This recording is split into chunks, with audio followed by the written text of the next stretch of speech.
There's an old rhyme about Boston, the home of the bean and the cod, where the Lowells talk only to Cabots and the Cabots talk only to God.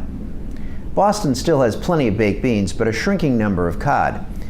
That could ruin the state's fishermen, imperil its sacred symbol, and take the cod out of Scrod. Once, the cod was so plentiful in New England that it drew ships from across the Atlantic. Here's how historian Samuel Eliot Morison put it. Puritan Massachusetts derived her ideals from a sacred book, her wealth and power from the sacred cod. In fact, a carved wood sculpture called the Sacred Cod has hung in the State House of Representatives since 1784. But last November, federal officials suspended commercial fishing of cod in the Gulf of Maine, east of Boston. Tests showed a cod population in free fall. In this fishing year, which starts May 1, the permitted catch could be the lowest ever. This means people will have to pay more for local cod or get it from places like Iceland or Alaska, neither of which even has a sacred cod. The cod's demise is devastating the towns it helped create. In Marblehead, north of Boston, the last 3 cod fishermen have hung up their nets and put out lobster pots. Actually, New England's seafood menus usually don't say anything about cod. They list scrod.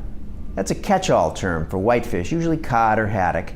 It supposedly originated as an acronym for select catch retrieved on the day. I still remember my first scrod, firm, succulent, not a bit fishy, topped with cracker crumbs and served in a light beurre blanc sauce. This was at the Parker House Hotel, which claims to have coined the term a century ago. Where are the cod?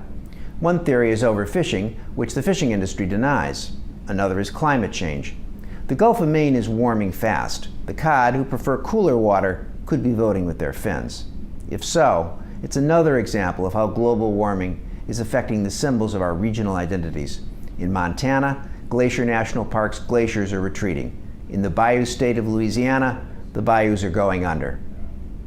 And so now in Old Boston, when the menu you're holding says scrod, you know it could really mean haddock, because the feds have busted the cod. I'm Rick Hampson for USA Today.